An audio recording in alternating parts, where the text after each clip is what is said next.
The long wait for Euro 2020 is finally over. In the build-up to the big kickoff, we are doing something special. We have scoured the Twitterverse to find a representative from each of the 24 nations competing in this summer's European Championships. We will be recording a preview with each representative who will be sharing views on their nation's hopes and expectations throughout the tournament, and most importantly, the fantasy assets we should be looking out for. Welcome to Euro 2020 Happy Hour.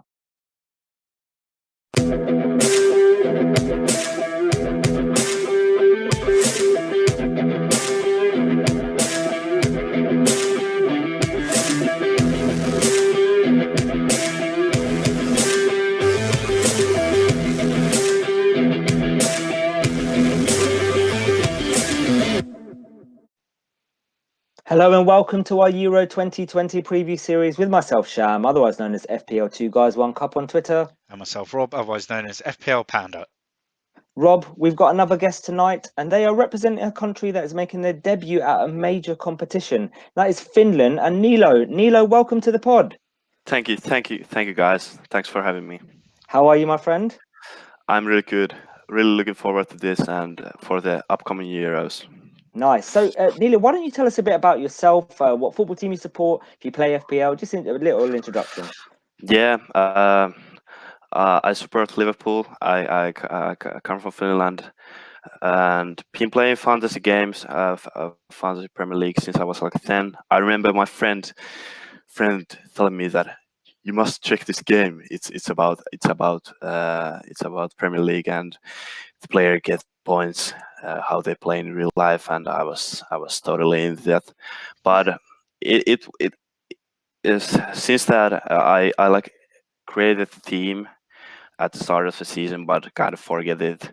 And this season I really started to put time on it and really got hooked in it and created my league for me and my friends, won it, and nice. How did you end up on the season? My end of the season was a really wild ride. I was like 20 points behind the leader before the last round. I did a big move and transferred out Salah and took Mane in, and nice. It worked. Nice. That is like the big gamble, isn't it? Yeah. Take out the big captain in game week 38 and go for the player that hasn't really been in form this season. Wow, that is a huge. ballsy move. Yeah, congratulations to that. Where in Finland are you from, Nilo? I'm from Tampere. It's like second or third biggest city, and it's like 2 hours from Helsinki, which is our capital. Do you have a local team that you support, Finnish side? Not really. It's quite usual that we support English football side, not really our local, and I think that's one of the problems we have at the moment, and because I think we must develop our own fan culture. I was started to watch and follow our national league also. Okay, cool. Well, look, we're here to talk about Finland. So talk to me about how you guys did in the qualification and you got through, because obviously this must be a big thing for you, right? Like getting to the first major tournament.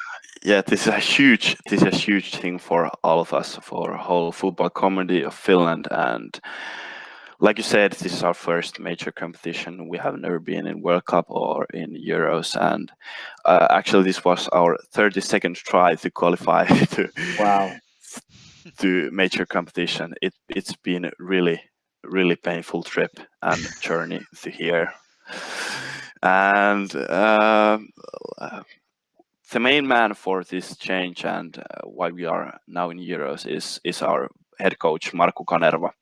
He have been coaching now us for like 4 or 5 years, and he has bring that winning mentality to the team that we definitely haven't had. And it's if we look at the group we qualified, we are maybe like fourth best team in paper. We don't have big players like Greece and Bosnia, and Armenia have Mkhitaryan. We have a couple guys, but the team spirit and how the team play, and it was just amazing. It was just amazing. So, what would you say the kind of strengths and weaknesses of this Finnish side are now that you've got your new coach? I think it's been biggest change has totally been in mental side, and the team. I think the guys are having really fun time at the national side, and also the formation and tactics we Markku Kanerva has bring in have been working really well. In these Euro qualifications, we still played with 4-4-2, but we have actually now changed it to 5-3-2 because I think we are a quite defensive team, and count on our counterattacks with Teemu Pukki, Finnish Mbappe up front. Finnish Mbappe, yeah. That's the first time I've heard Pukki being called a Finnish Mbappe. I'm done. This is the sort of thing that if I could, we've been saying on the pod and put at the beginning of the podcast. You know what? If we, Nilo, if we were naming the podcast, so normally we name all our podcasts, but obviously we're just going to name this one Finland, right? Yeah. But if we were naming this podcast, we would call it the Finnish Mbappe, 100%. Out of all of the players in the world, I can't believe this is great. He's fast. He can score. He's Mbappe. I promise. That is the best save ever. Oh my god, I'm done. When we get round to FPL 21-22, and we're looking at Teemu Pukki again, we'll credit you with that one. Calling him the Finnish Thank you guys. I mean, it's the sort of thing that we've said. Like, I think we coined Emil Smith Rowe before Martin Tyler said it. We were calling him the Croydon De Bruyne, and Scott McTominay is the Scottish Iniesta, and so now we've got the Finnish Mbappe. I think I prefer Rob, that to for the whole season. Right, for the whole season, right? This is a promise. We have to, on every pod, only refer to Pukki as the Finnish Mbappe. That is it. That is it. I think he will show you. He will show you next season why he have that nickname. Right. Okay. Let's get back to it. So, right, Teemu Pukki. Tell me about. Sorry, the Finnish Mbappe. Tell me about him and why he's so important to this Finnish side. He's really important. We haven't had he's the main man for our attacking, and we haven't had that kind of player for a long time. Of course, Teemu has been our first pick as a striker for like maybe over 10 years now. But now when he moved to Norwich, he has been a totally different player. He has developed so much. He was kind of like a small boy with he was awful, to be honest. But with last couple of seasons he has been amazing in Norwich and for us.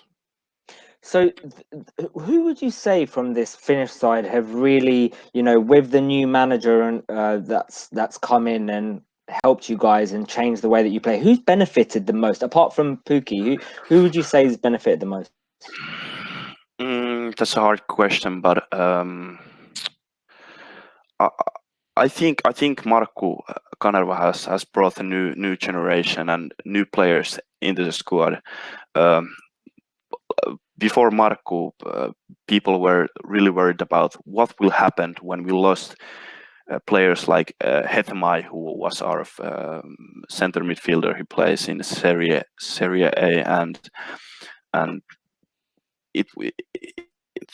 our whole team and our squad has really changed. But I think the other player who really have come up in last season and in these qualifications was Glenn Kamara. He plays for Rangers, and he's like I said, Pukki is Finnish Mbappe, and he's Finnish N'Golo Kante. He's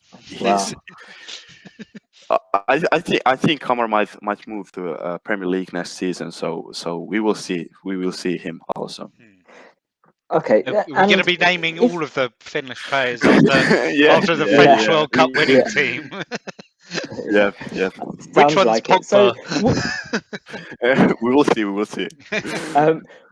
Who would you say is kind of, I would guess, would you guys say you're more of an attacking side and that we should look at attacking players or defensive from this Finnish side? Where would you say is your main strength if you were to pick one or the other?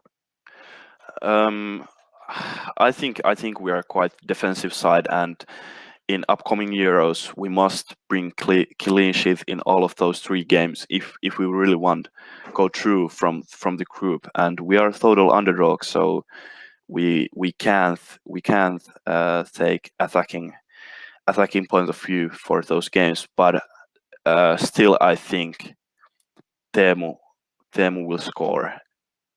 Teemu will score in every game. Wow, you're really confident, aren't you? It's lovely. Do you know what? It's so nice to see that. Look, it's your first major tournament, and I think, Rob, we pretty much got this from the North Macedonian it's almost like a no representative fear as well, right? Like, yeah, it's pretty much, yeah, he was very much the same. Whereas you go to maybe a different side, and I can think of one that we'd spoken to, and he was not confident at all with his side. So it's really nice to kind of hear that from Finland and North Macedonia that you're really confident. I really hope you guys do well. Yeah, I think it's the thing that we don't know when we will be in major competition for the next time. So this really is the only chance to prove that we are a football nation, and I think we must do, if we do well, it will boost the whole football in Finland. In now in today our biggest sport still is ice hockey, but football has made huge move in last couple years and decades. Okay, so let's have a look at your group for the qualification. Where do you see those results coming from? What are your thoughts about that group? I think we must win Russia. That's for sure. We are battling for the 3rd spot, and Denmark has been really impressive, but I think a tie from that game would be great. And is it like 3 the best third place will? Yeah, I think it's 4 or 6 of the 3rd place teams go through. Oh, yeah. So yeah, there's plenty of other. Yeah, it's the worst 2 go out. So yeah. Okay. So I think that's our chance. But if you get those 4 points, I think we will make it. Yeah, it's I mean, the standout team in that group is Belgium. But I think you've probably got the nice draw by having to play Belgium last, maybe, so that you can kind of might be able to go into that game with no pressure. Yeah, and I think I have actually exactly same thought, and I think if Belgium will rotate their squad and rest some players, they will do it in the last game before the round of 16, or is it? Yeah, round of 16. Yeah. Yeah. So and like I said, we are underdogs, so we don't have much pressure. So we can only show them who we are, and for our players, for every one of them, these will be their biggest games of their careers by far, and we have a whole nation behind this team, and I think we can make something special. Nice. Okay, well, let's talk about before we move on to fantasy, Nilo, let's talk about your Talisman, and your keeper. Yeah. So talk to me about him, who you've chosen, Yeah, and why. I chose Lukas Radecki. He's been our first pick as a goalie for last 5 years or so, and he's the main man, and he kept clean sheets in 10 of his last 15 national team appearances. So that kind of shows you how strong our defensive is. And he plays for Bayern Leverkusen and also played Euro games this season, and he's one of the few players who plays those games. And he's a friend of a beer, and we quite often see him in post match interviews with beer, and he's really fun guy. Yeah, I know before Okay. we came on, we were talking about Hradecki. See, I Hradecki? got it. And like, because obviously the big thing about him is the very You're small ruining it for price. me now. You're ruining it for me because I was just about to introduce it. And I mean, we had a quick discussion about it, and because there's actually a keeper that has been priced higher than him that is priced at 4.5 Shouldn't be. million rather than 4. And you said Yeah, you gave yeah. us the reason why. Maybe if you tell the Let's viewers and talk about listeners. that. I, Let's talk about fantasy options then. So Nilo, tell us why Hradecki is 4 million, because that's wrong, right? yeah, it has to be a mistake. Jesse Oronen, who is our second pick, is 4.5 million, and I think he's higher priced than Radecki because he played in those World Cup qualification games in early this year because Radecki was injured, and I don't know who is the guy who has give these guys these prizes, but it has to be a mistake. And now I think Lukas Radecki will be in every second theme we will have in Euro Fantasy. Well, look, at least there will be a Finnish side in every single Euro Fantasy. So if you Yeah. don't qualify from the group, you can take that to Finland Yeah, and say yeah. he was in every side. He had 80% ownership. Yeah, I think his ownership's going to be through the What's roof. his ownership now? I'll have a look. If we carry on talking, I'll come back with the ownership figure. But So- I'm sure that, I mean, in an ideal world, like we look at FPL and our budget, and you either go for 2 4.5s or we go for a 5 and a 4 Yeah. as your keepers. And we've now got the fact that you could go for you could either go for a 4 and a 4.5 Playing. and a 4 as a starters, or you can if you wanted to still go for the 5 million and the 4 million and still have 2 starters. And it's kind of Yeah. like at the start of the season with Robert Sanchez at Brighton. He was a 4 million goalkeeper, and then he obviously got his spot in the team and was starting and forced Matt Ryan out. And maybe it's a promising omen that everyone might be jumping on the Finnish goalkeeper. Yeah. Let's talk about fantasy then, Nilo, because one interesting thing with you guys being the underdogs, you are like really reduced in price, right? Or the fantasy options, and you've only got one player over 6 million, and that is the Finnish Mbappe, Teemu Pukki.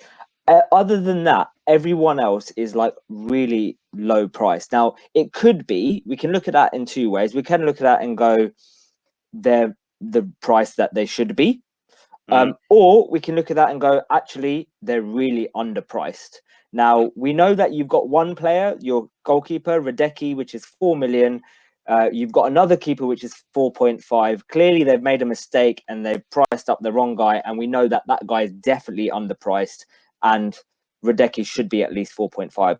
What other players would you say in this Finnish side you think are wrongly priced? I have to say our starting center backs both are 4 million also. So Who are they? Can you just say?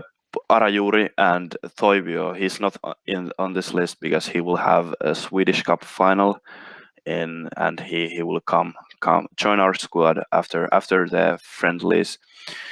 And to be honest, I think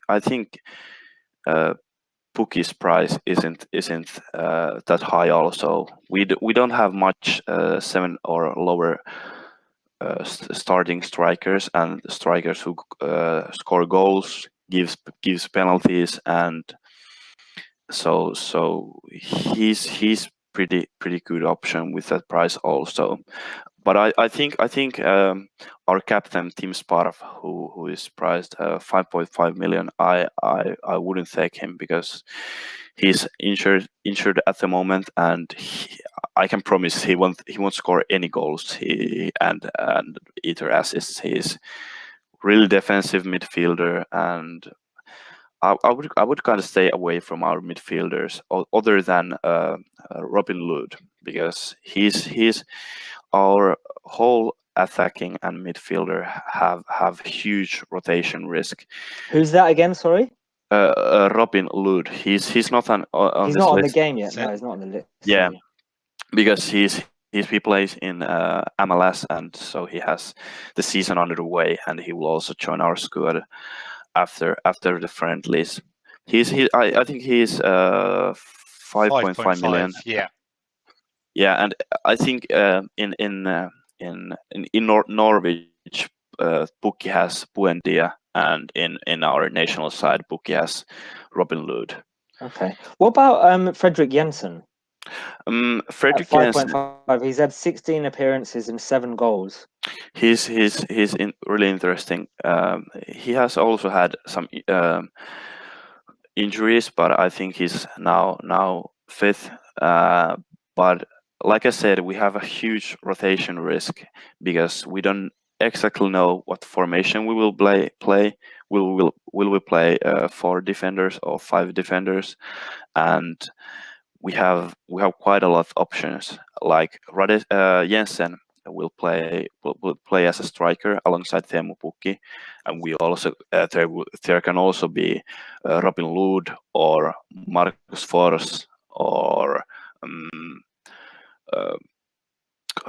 Onni Valkari. So when we are looking at a team like Finland, I wouldn't risk and take a player who might not play and start. Yeah. So I would stick in those few guys that are locked in. Okay, and from a defensive point of view, you've got every player is 4 million apart from one who's 4.5.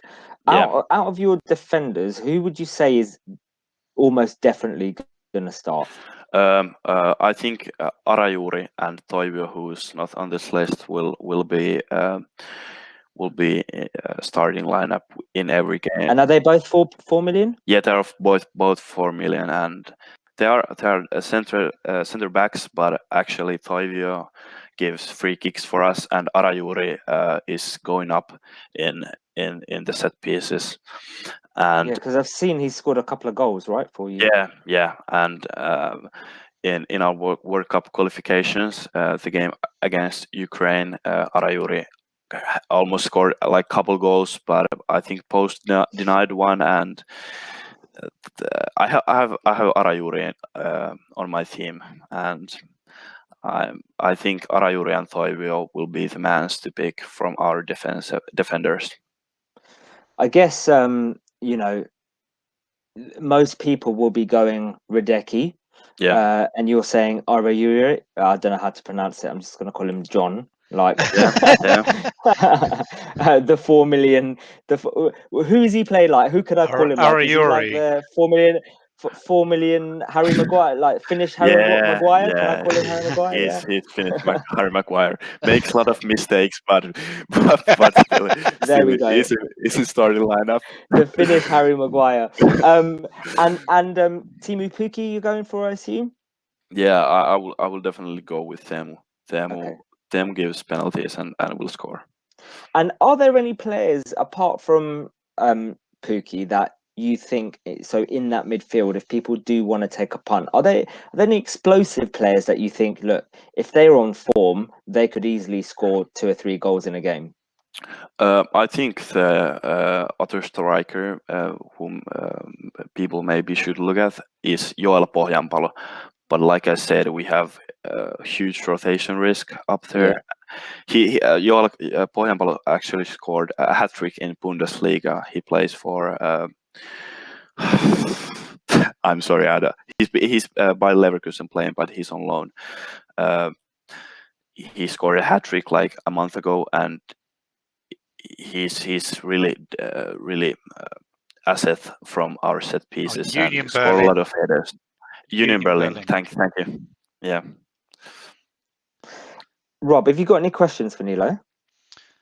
I mean, it's the thing I saw, like, and it's so standout is the fact that there's so much value to be had in this team, and with that, this advantage of them not playing Belgium for the first 2 game week match days, and I think that second match day when people are either using their wild card or their limitless chips, it could be a case if you're using your wild card and you need to use some of your budget, it's maybe targeting a couple of the Finland players to sit in there against Russia, whether that be Pukki or Hradecki or any of the defenders at 4 million. It's just so much value to be had, and I think it's fascinating with the group that they have got. That,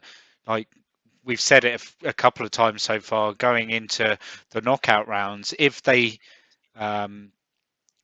do manage to get past the group stage and book their place in the knockout rounds, some of these players are going to be featuring in a lot of teams, so that we can be targeting the real big players with that sort of extra 0.5 or even 1 million that would be saving on defenders or midfielders.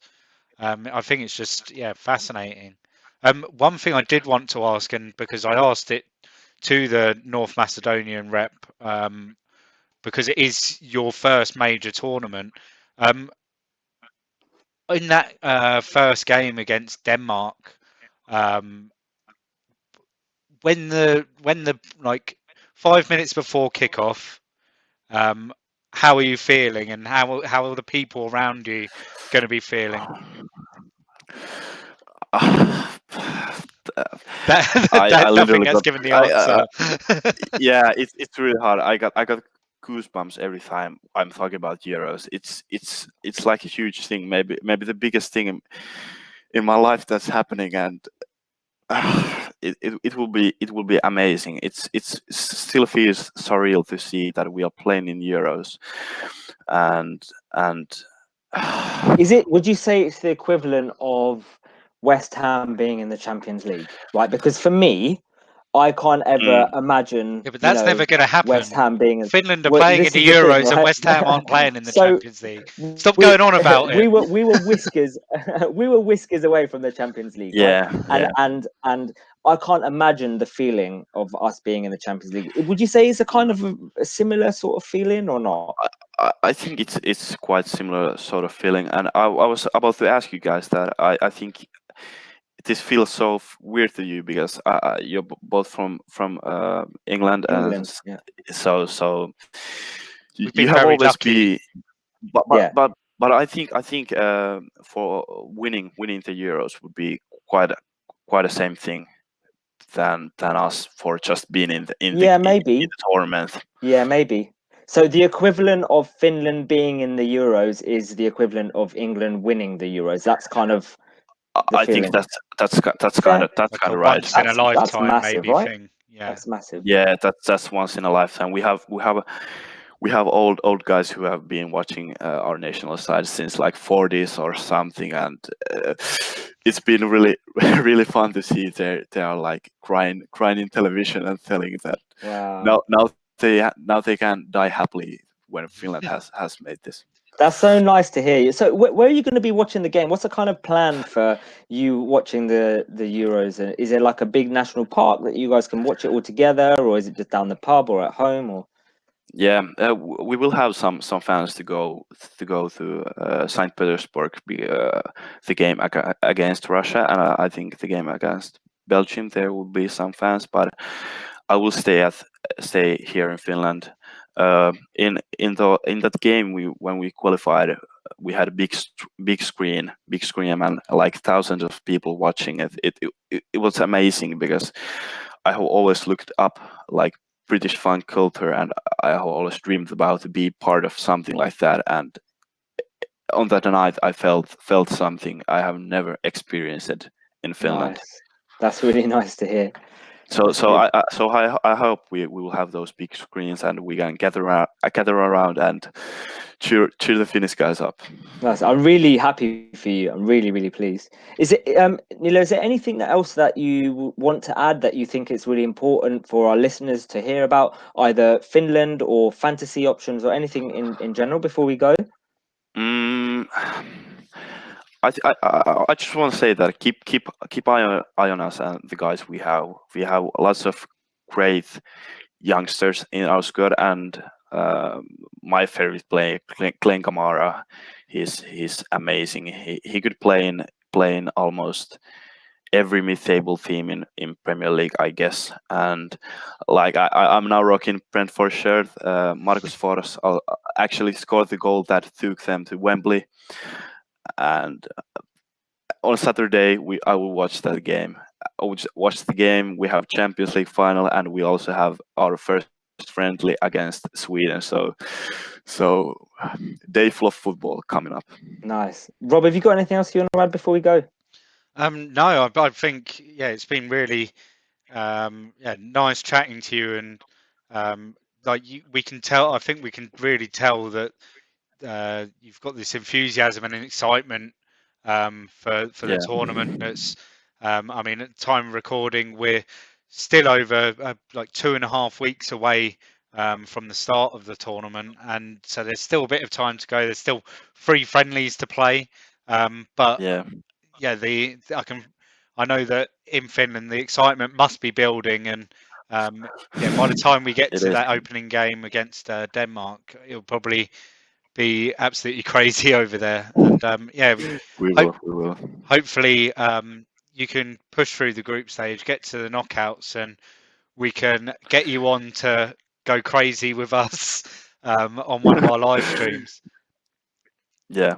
I really hope it would be my dream come true if we would face England in a knockout stage. I will cheer up you guys. I will cheer up you guys. I'm on Team England. If you play England in the knockout stage, you're coming on.